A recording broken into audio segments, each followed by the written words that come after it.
वालेकुम। तो किसी ने मुझसे पूछा यार ये के ट्रेड है ये सेफ भी है या नहीं। देखिए मैं बड़ा ट्रांसपेरेंट किस्म का इंसान हूँ। तो जो चीजें मैं बताऊंगा वो मेरे अपने एक्सपीरियंसेस के साथ होंगी, ठीक है ना। तो मैं आपको एक बड़ा सिंपल तरीके से बताता हूँ क्योंकि मैंने बड़ा ट्रांसपेरेंट हूँ और मैंने शुरू से डिस्क्लोज किया हुआ है कि जो मेरा अपना अकाउंट है वो के ट्रेड के साथ है। क्यों के ट्रेड के साथ है? क्योंकि मैंने आपको बताया कि मैं फौजी फाउंडेशन वालों के पास गया था, उन्होंने मुझे बताया कि 25,000 रुपीज इनिशियल है। 3 साल पुरानी बात है। उस वक्त पैसे भी नहीं होते थे, सीधी बात है। तो उस वक्त 5,000 के 5-10 हज़ार रुपए के ऊपर अगर कोई अकाउंट खोल देता तो बहुत बड़ी बात थी मेरे लिए।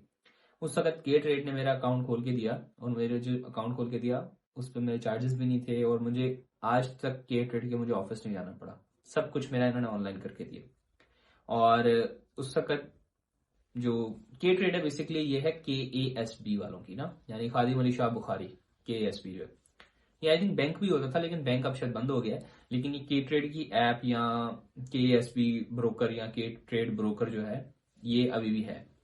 और ये सेफ है या नहीं मैं इस हिसाब से कह सकता हूँ क्योंकि जो आज तक मैंने अमाउंट डाली है अच्छी खासी अमाउंट है, ठीक है, जो डाली और निकाली है वो कभी मेरी ट्रांजेक्शन कोई रुकी नहीं है। मैं जो पैसे डाले हैं वो गए हैं, जो मैंने ड्रॉ किए हैं वो आए हैं टाइम पे, ठीक है।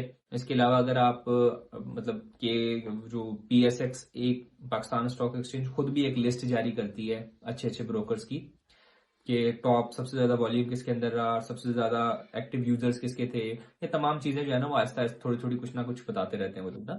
तो उसमें हमेशा मैंने कहीं ना कहीं के ट्रेड का नाम देखा है। और इसके अलावा एक और चीज होती है सिक्योरिटी एक्सचेंज कमीशन, ठीक है ना। ये पाकिस्तान का एक कमीशन है जो कि मतलब चीजों को देख रहा होता है, ठीक है भाई, कोई मतलब गड़बड़ ना हो रही हो, कंपनियों को देख रहा होता है, सब कुछ देख रहा होता है। तो इसी की तरह ना ये जो ब्रोकर होते हैं ये उसके पास लिस्टेड होते हैं, उनको एक रजिस्ट्रेशन नंबर मिलता है। तो मैंने देखा है कि SECB के पास जो है सिक्योरिटी एक्सचेंज कमीशन पाकिस्तान, उसके पास भी इसका नंबर है। तो मैं ये कह सकता हूँ कि मेरा जो एक्सपीरियंस रहा है अभी तक ठीक रहा है, ठीक है। कल को भाग जाए तो पता नहीं, और मेरे ख्याल से ऐसा होता नहीं है क्योंकि स्टॉक एक्सचेंज ना बड़ी रेगुलराइज किस्म, क्योंकि हर चीज में आप टैक्स देते हो इसमें।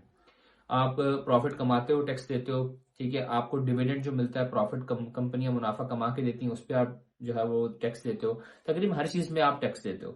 तो गवर्नमेंट ना आपको बड़ा सेफ रखती है, ठीक है। कोई कंपनी की बेजाबतगी या फिर कोई भी हेरा फेरी होती है तो आपको पता चलती है, ठीक है। कंपनियों को बताना जरूरी होता है।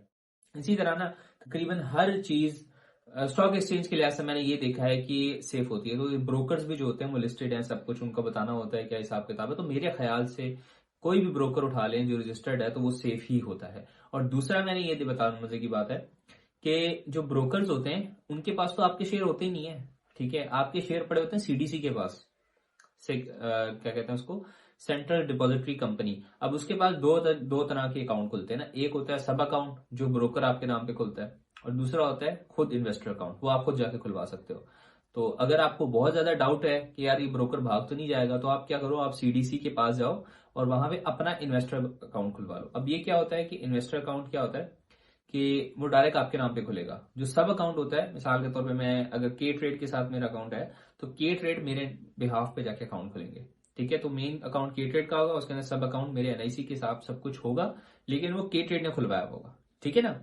तो मतलब जो पेपर सब कुछ है वो उन्होंने संभाला हुआ है। जो इन्वेस्टर अकाउंट है वो इस लिहाज से सेफ, ज्यादा बेहतर सेफ समझा जाता है कि वो डायरेक्ट आपके नाम पे होता है। लेकिन फिर आपको हर चीज मैनेजमेंट उसकी खुद देखनी पड़ती है। जहां तक मैंने खुद नहीं खुलवाया, तो ना मेरे मेरे किसी जानने वाले का इन्वेस्टर है, तो मुझे पता नहीं है। सब अकाउंट्स ही ज्यादातर चल रहे होते हैं, सब अकाउंट भी सेफ है क्योंकि आपके NIC के ऊपर पड़े होते हैं। और दूसरा ये कि कोई भी एक्टिविटी आपके अकाउंट के अंदर होती है, मिसाल के तौर पे अगर कोई आपने स्टॉक बेचा है या कोई खरीदा है, तो आपके नाम पे अगर कोई स्टॉक आया है या आपके नाम से कोई स्टॉक गया है, वो क्या होता है कि वो आपको एक अलर्ट के तौर पे ईमेल भी आता है, मैसेज भी आता है। तो ऐसी कोई चीज होती नहीं। और दूसरा ये कि ब्रोकर इसलिए ऐसे सेफ हो जाता है कि आप मतलब कहने की बात है कि जो अकाउंट जो शेयर्स हैं वो ब्रोकर के पास पड़े ही नहीं होते, उसके पास वो फ्री कैश पड़ा होता है जो आपने भेजा होता है, ठीक है। अगर आपने शेयर खरीद लिया तो वो वैसे ही उनके पास नहीं रहता।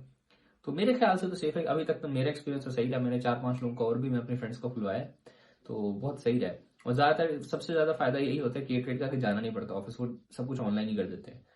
तो ये चीज बड़ी अच्छी लगती है मुझे, ठीक है। बाकी आपकी अपनी मर्जी, आप जहां मर्जी खुलवाना चाहें। एक चीज, यस, एक चीज, अगर आपको भी स्टॉक एक्सचेंज बिल्कुल बेसिक से स्टार्ट करना है जो मैंने किया था, तो आपको एक पूरी प्लेलिस्ट मिल जाएगी जिसपे आप जाके यहाँ पे देख सकते हो कि पूरी प्लेलिस्ट में आपको आइडिया हो जाएगा। बिल्कुल बेसिक से जीरो से मैंने स्टार्ट किया क्योंकि मैं खुद मैं मेडिकल का सर्जरी वाला बंदा हूँ।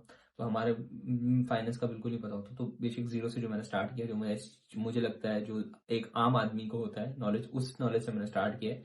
तो जो जो चीज़ें मैंने सीखी है वो सारी इस लिस्ट में मिल जाएंगी आपको, और वही कोई सवाल वगैरह तो आप पूछ सकते हैं। ठीक है, तो आई होप कि आपका जो सवाल था उसका आंसर हो गया होगा। And that's all, this doctor मैं साइनिंग ऑफ। अल्लाह हाफिज़।